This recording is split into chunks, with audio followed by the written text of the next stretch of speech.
नमस्कार, मैं हूं अंजलि और आप देख रहे हैं लोकल टीवी न्यूज 24x7। तो आइए शुरुआत करते हैं आज की प्रमुख खबर से।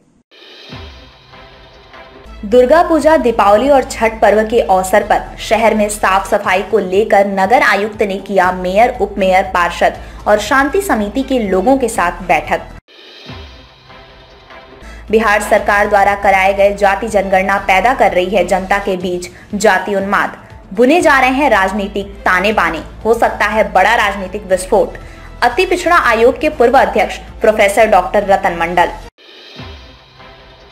सुल्तानगंज के महाजन टोला में लाखों रुपए की चोरी। सुल्तानगंज प्रखंड मुख्यालय में सेविका एवं सहायिकाओं ने 5 सूत्री मांगों को लेकर धरना प्रदर्शन कर किए भूख हड़ताल। जेम पोर्टल से अब छोटे उद्यमियों और व्यापारियों के बीच नहीं चलेगा बिचौलियों का मंसूबा। और अब खबरें विस्तार से। दुर्गा पूजा, दीपावली और छठ पर्व के अवसर पर शहर में साफ सफाई को लेकर नगर आयुक्त ने किया मेयर, उप मेयर, पार्षद और शांति समिति के लोगों के साथ बैठक।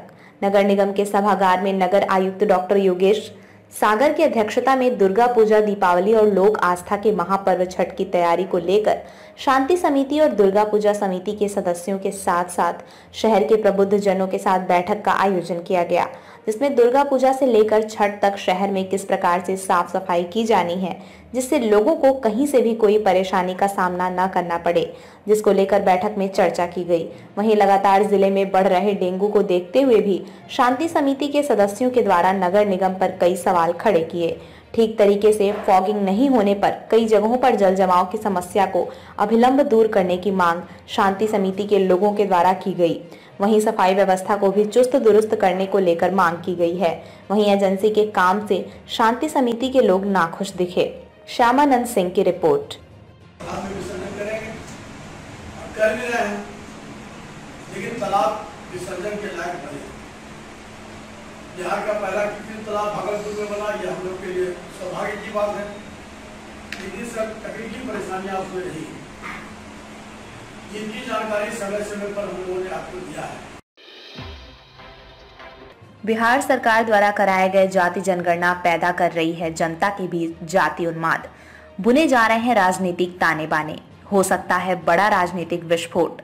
अति पिछड़ा आयोग के पूर्व अध्यक्ष प्रोफेसर डॉक्टर रतन मंडल। बिहार सरकार के द्वारा जातिगत जनगणना सार्वजनिक किए जाने के बाद लगातार एक ओर जहां विपक्षी पार्टियां सरकार पर लगातार सवाल खड़े कर रही हैं और इसे फर्जी करार दे रही हैं, वहीं दूसरी ओर बिहार अति पिछड़ा आयोग के पूर्व अध्यक्ष प्रोफेसर डॉक्टर रतन मंडल ने भी जातिगत जनगणना को बिहार सरकार के द्वारा राजनीतिक फायदे के लिए उठाया गया कदम बताया है। रतन मंडल यही नहीं रुके, उन्होंने कहा कि बिहार सरकार अपने राजनीतिक फायदे के लिए बिहार में जाति विद्वेष फैला रही है। अति पिछड़ा आयोग के पूर्व अध्यक्ष ने कहा कि मुख्यमंत्री नीतीश कुमार अपने फायदे के लिए कुछ भी कर सकते हैं। वहीं प्रोफेसर रतन मंडल ने प्रधानमंत्री नरेंद्र मोदी की जमकर सराहना करते हुए कहा कि भारत को विकासशील राष्ट्र बनाने के लिए प्रधानमंत्री नरेंद्र मोदी को फिर से प्रधानमंत्री बनाना होगा। देखिए क्या कह रहे हैं बिहार के अति पिछड़ा आयोग के पूर्व अध्यक्ष प्रोफेसर रतन मंडल। मेरा देखिए सबसे फर्स्ट उद्देश्य है कि ये जो बिहार सरकार ने जाति जनगणना किया, ये जाति जनगणना नहीं कि बल्कि राजनीतिक जनगणना है, और जाति जनगणना के साथ इसने राजनीतिकरण कर दिया है। और ये टीचर लोगों को पैसा भी खर्चा का जो पूर्ण रूप में जो जनगणना का स्वरूप होना चाहिए, जो उसका होना चाहिए तरीका, वो नहीं किया। कहीं कहीं करके बस जो डाटा आया उस डाटा को अपने गणित के हिसाब से उसने इसको इंट्रोड्यूस कर दिया, और जो उसके बेनिफिट के लिए। आज देखिए अति पिछड़ा का पहले कहता था ये शेंग है, आज अति पिछड़ा 36% है। उसमें मुस्लिम की आबादी को भी ले लिया है। जब मुस्लिम 17% है तो फिर उसको इंक्लूड करने की क्या जरूरत?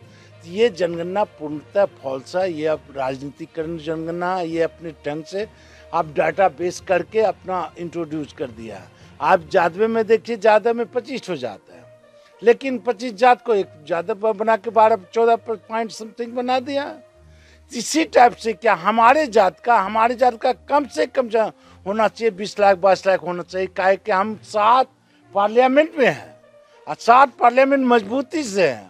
इसके बाद भी आप 6 लाख 5.8 कुछ बताया है, तो ये जनगणना नहीं है। और ये जनगणना, और कभी हम लोगों को निषाद से जोड़ देता है, कभी हमको धानुक से जोड़ देता है, जबकि हमारा सेल्फ स्टेटस है, सेल्फ अपनी पहचान है और हम इससे असहमत हैं। ये जनगणना नहीं है, ये जनगणना करा के केवल बिहार की जनता को मूर्ख बनाया है। और ये जनगणना को बिहार सरकार को भी राइट नहीं है जनगणना, जबकि 14 से जनगणना बन तैयार है। अभी आप आधिकारिक रिपोर्ट नहीं हुआ, इसके बाद 550 करोड़ रुपया इसने जनगणना के पीछे इतना टीचर के नाम पर इतना किया। और जो आज समाज में जो उन्माद पैदा कर दे, समाज में जो डिफरेंस पैदा कर दे, इसका ये कारण है। आज समाज कितना अस्थिर था, कोई टेंशन नहीं था। क्या लगता है आपकी जाति के आंकड़े को कम दिखाया गया है? बहुत कम दिखा है। 7-8 लाख तो हम वोटर हैं, और मान लीजिए 7-8 लाख वोटर हैं, अगर जनसंख्या के हिसाब से 3-4 भी देंगे, 7 या 21 लाख हमको कम से कम होना चाहिए हमारा जनसंख्या। आप देखिए नहीं, कटिहार, पूर्णिया, सहरसा, मधेपुरा, भागलपुर, मुंगेर, बांका, इतना जिला में हम लोग पूरा खगड़िया तगड़िया समुचे में हम जिला में हम डोमिनेट करते हैं। 4 लाख 4.5 लाख तो वोटर्स मेरा भागलपुर है। आप सोच सकते हैं, पूर्णिया है, मधेपुरा है, लेकिन का कम। हाँ, ये जनगणना नहीं है, यह केवल दिखावा है और इसके पीछे उसकी अपना मानसा है, राजनीतिकरण किया है। और ये बैठ के डाटा को इंट्रोड्यूस करके जल्दीबाजी 2 अक्टूबर को उसने कर दिया। यह कुछ नहीं है, और इसने जाति में, समाज में, वर्ग में एक डिफरेंस पैदा कर दिया, कन्फ्लिक्ट पैदा करके समाज में उन्माद पैदा किया। ये नीतीश कुमार क्या है, ये सरकार महागठबंधन क्या है। आपकी जाति का आंकड़ा कम दिखाया गया, कितना कम दिखाया गया है? हमको लगता है 1/3 दिखाया गया है। हाँ, क्यों? इसके पीछे क्या? इसके पीछे देखिए, वह समुच्चा अति पिछड़ा को बिहार में सबको कम करके दिखाया, चूंकि ये अपने अधिकार की डिमांड राजनीतिक में नहीं कर सके, इसलिए इसने इसको और नीचे करके दिखाया है कि ताकि अगर जनसंख्या इसकी ज़्यादा होगा तो इसकी भागीदारी भी ज़्यादा होगा, इसकी डिमांड भी ज़्यादा हो जाए, फिर हमको मुश्किल हो जाएगा। हाँ, तो आपकी जाति के जहाँ लोग हैं वहाँ पर जनगणना हुई है या नहीं? बस एक बार कभी हो चुका है, आया रास्ते क्या तो आदमी है, फिर सेकंड बार कहीं आया ही नहीं है। ये मानिए कि कुछ नहीं है, ये जनगणना केवल एक फर्जी नहीं होता है, फर्जी है। और जनगणना केवल ये कॉरम पूरा किया, हकीकत नहीं किया। और हकीकत किया वो बैठ के टेबल पर परसेंटेज निकाल के जाति के आधार पर उसको जो फिट हुआ, जो लगा कि हमारे सरकार के लिए फ्यूचर पार्लियामेंट या विधानसभा के लिए ये अच्छा हो सकता है, उसी टाइप से उसने अंकगणित, ये जुदाई अंकगणित को बनाया ताकि मेरा राजनीतिक अच्छा बना रहे। सुल्तानगंज के महाजन टोला में लाखों रुपए की चोरी। बंटी खान के बंद घर का ताला तोड़कर लाखों रुपए की चोरी। घटनास्थल पर पुलिस पहुंचकर घटना की छानबीन में जुटी।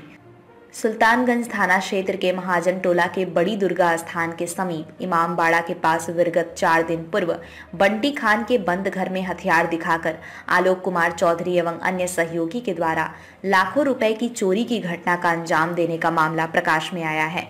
इस मामले को लेकर जिन्नत प्रवीण ने बताया कि 5 अक्टूबर 2023 को देर रात 8 बजे के लगभग आलोक कुमार चौधरी, शुभम चौधरी, कौशल चौधरी के द्वारा हथियार के साथ हमारे बंद घर का ताला तोड़कर 50 लाख रुपए का जेवर, बर्तन, कपड़ा सहित अन्य सामान की चोरी कर ली गई है।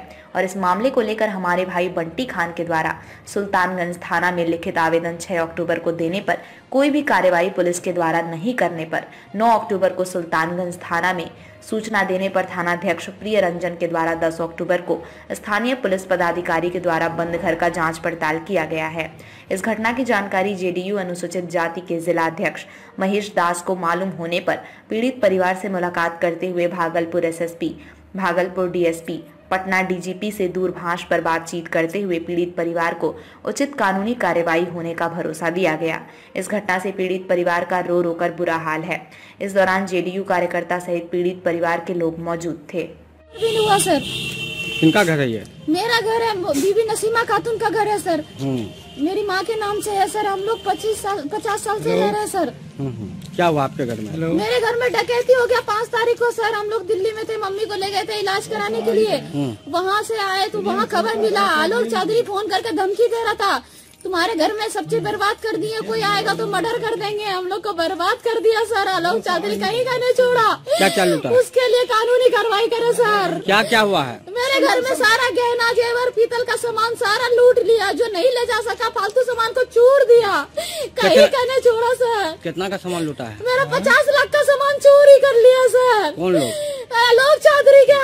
आलोक चौधरी करवाया सर। आलोक चौधरी किया सर। कहाँ का रहने वाला है? पूर्णिया का रहने वाला आलोक चौधरी। और इंसाफ दिला दो सर, मर जाएंगे हम लोग, कहाँ जाएंगे?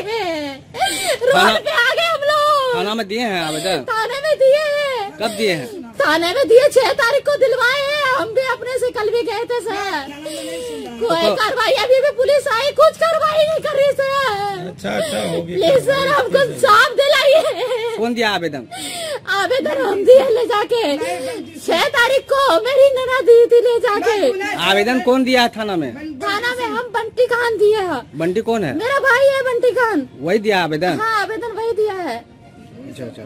तो आपके ये कौन सा जगह है? ये सुल्तानगंज महाजन टोला है। यही घटना घटी है? हाँ यहीं पे घटना घटा है सर। जो आप आरोप लगा रहे हैं कौन लोग किया है? वो आलोक चौधरी किया है सर। और कोई है उसके साथ? और कौन है उसके बारे में नहीं पता, सब आलोक चौधरी करवाया है सर। उसका कॉल आता था, हम लोगों के पास धमकी दे रहा है सर। तो वही लोग करवाया है? वही लोग करवाया है सर। सर हम लोग को इंसाफ चाहिए। क्या नाम बताया आपका? मेरा नाम जीनत परवीन है सर। हम यहाँ 40 साल से रह रहे हैं। मेरा सर्टिफिकेट, हम बचपन से यहाँ रहे हैं, पढ़ाई की है सर। कोर्ट में यहाँ डकैती की बात सामने आ रही है और आरोप लगाया जा रहा है, जो आप नाम भी सुने आलोक। देखिए सबसे बड़ी बात है कि इस तरह की घटना तो बहुत ही शर्मनाक है, क्योंकि ये सुल्तानगंज शहर में ये पर्यटन का स्थल रहा है और इस तरह की घटना अगर होती है तो ये बहुत ही शर्मनाक है। मैं पुलिस प्रशासन से आग्रह करूंगा कि इस पर कार्रवाई करते हुए जो भी आरोपी हैं उनको सख्त से सख्त सजा दिया जाए। और ये बात माननीय डीजीपी महोदय को भी पहुंचाया गया है और हम लोग एसपी महोदय से भी बात कर रहे हैं और इस पर जो भी होगा अपराधी किसी भी हाल में नहीं बचेगा। इसीलिए आप लोग इन लोगों से यही गुजारिश करेंगे कि आप लोग धैर्य बना के रहें। पुलिस प्रशासन अपना काम मुस्तैदी से करेगी, इसके लिए आप निश्चित रहें। हमारी सरकार में कोई भी अपराधी बचता नहीं है और हम लोग आपके साथ हैं। 24 घंटा आपको कभी भी कोई परेशानी होगी तो आप हमको जरूर बोलिएगा, आपके साथ हम खड़े हैं। बहुत अच्छे। सुल्तानगंज प्रखंड मुख्यालय में सेविका एवं सहायिकाओं ने 5 सूत्री मांगों को लेकर धरना प्रदर्शन कर किए भूख हड़ताल। बिहार सरकार एवं केंद्र सरकार द्वारा सभी सेविका एवं सहायिकाओं का 5 सूत्री मांग पूरा नहीं होने पर सरकार को 2024 की दी चेतावनी। सेविका एवं सहायिका। सुल्तानगंज प्रखंड मुख्यालय में सभी सेविका एवं सहायिका ने नारेबाजी करते हुए बिहार सरकार और केंद्र सरकार से 5 सूत्री मांगों को लेकर धरना प्रदर्शन करते हुए 1 दिवसीय किए भूख हड़ताल। इस दौरान भागलपुर बिहार आंगनबाड़ी कर्मचारी संघ के जिला अध्यक्षा सुभद्रा कुमारी ने बताया कि आज मंगलवार को सुबह अजगैवीनाथ गंगा घाट में सभी सेविका एवं सहायिकाओं ने गंगा स्नान कर बाबा भोलेनाथ की पूजा अर्चना करते हुए सभी सेविका एवं सहायिकाओं ने सुल्तानगंज प्रखंड मुख्यालय पहुंचकर बिहार सरकार एवं केंद्र सरकार से 5 सूत्री मांग को लेकर धरना प्रदर्शन करते हुए 1 दिवसीय भूख हड़ताल किया गया और जब तक बिहार सरकार एवं केंद्र सरकार के द्वारा 5 सूत्री मांग एवं सरकारीकरण करते हुए मानदेय में बढ़ोतरी नहीं की जाएगी तब तक आंदोलन जारी रहेगा और आने वाले लोकसभा चुनाव में सरकार को इसका खामियाजा देखने को मिलेगा की बात कही। और सभी सेविका एवं सहायिकाओं ने 5 सूत्री मांग का ज्ञापन प्रखंड विकास पदाधिकारी मनोज कुमार मुर्मू एवं बाल विकास परियोजना पदाधिकारी रूबी सिंह को दिया गया। इस दौरान सुधा कुमारी, सुनीता कुमारी, रेखा कुमारी, रीना कुमारी, गीता कुमारी, निभा कुमारी, नीलम रानी सहित इत्यादि सेविका एवं सहायिका मौजूद थीं। यही है कि हम लोग जो है अभी सरकार मतलब यहाँ जब से हम लोग का ये होता है ड्राइवरी से लेकर के बच्चा जन्मता, उसके बाद उसका जो स्कूल पूर्व शिक्षा से पहले हम लोग का जितना दायित्व होता है सारा चीज हम लोग निभाते हैं। लेकिन हम लोग फिर भी सरकार हम लोगों की कोई मान्यता नहीं दिया है, कहीं हम लोग का इज्जत नहीं देता है, कहीं कुछ नहीं करता है। और मानदेय दे करके मानदेय भी सही न्यूनतम मानदेय नहीं मिल रहा है हम लोगों को। इसलिए सरकार से मेरी गुजारिश है कि हम लोगों को मानदेय नहीं वेतनमान करे। अगर ऐसा सरकार नहीं करती तो क्या करेंगे आप लोग? सरकार के खिलाफ हम लोग विरोध धरना प्रदर्शन करेंगे और सरकार इसका जवाब देंगे। 2024 में इसका जवाब मिलेगा केंद्र सरकार राज्य सरकार दोनों को हम लोग जवाब देंगे। अगर मांग पूरा नहीं कहते हैं तो राम जी की तरह वचन क्यों नहीं निभाते हैं केंद्र सरकार? जब वो कहते हैं कि राम राज हम लाएंगे, हिंदू राष्ट्र बनाएंगे, तो राम जी की तरह वचन पे क्यों नहीं निभाते? अच्छे दिन आने वाले हैं, कहाँ गए अच्छे दिन? किसके अच्छे दिन आए? हम ये महिलाएं रोड पे भटकते हैं। कोरोना काल में आप देखे हैं, सभी जब घर में बैठे थे तो हमारी बहनें झोला लेके थैला लेके धर धर की गालियां सुनती थी। सब जो दूर दराज से परदेश से आते थे सभी का सर्वे करते थे, जाके सेल्फी लेते थे उनके यहाँ। उस समय हम लोगों को कोरोना का डर नहीं था। आप लोग सभी बैठे रहे घर में और हमारी सभी का बहने हम लोग फील्ड में रहे। बहुत समय नहीं था।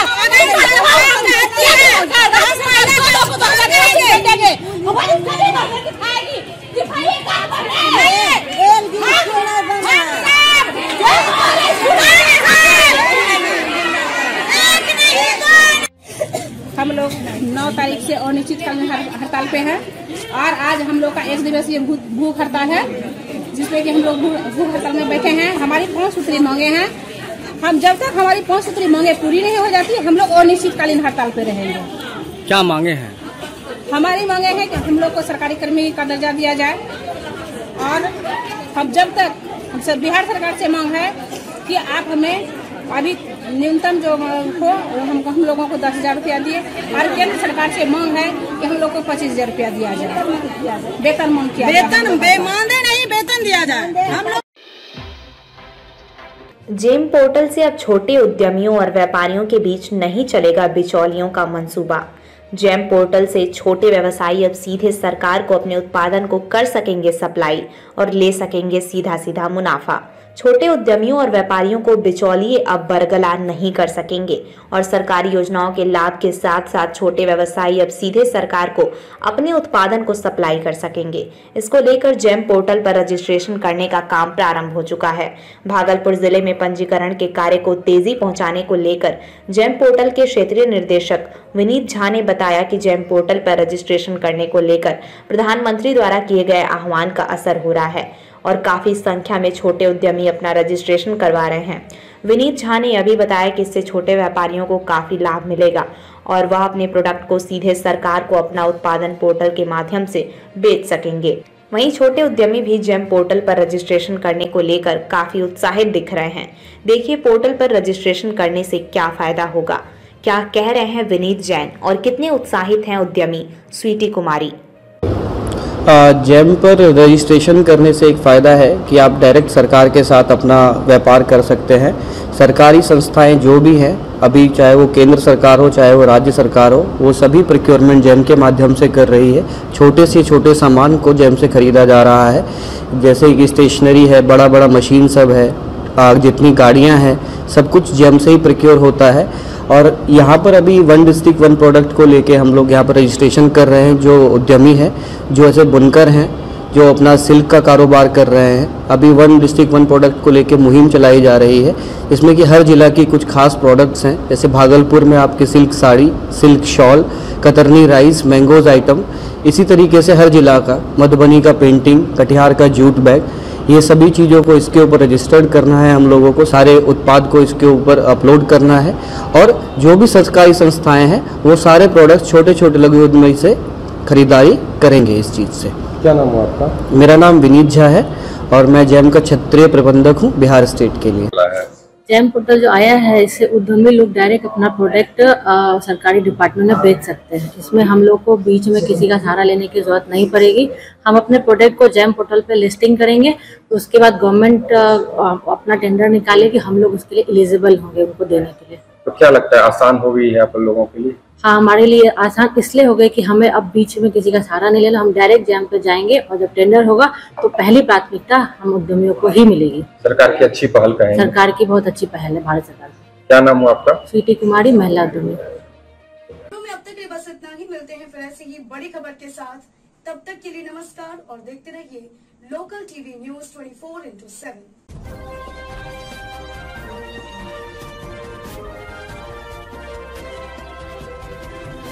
आप देख रहे हैं लोकल टीवी न्यूज 24/7, सब पर नजर, सबकी खबर।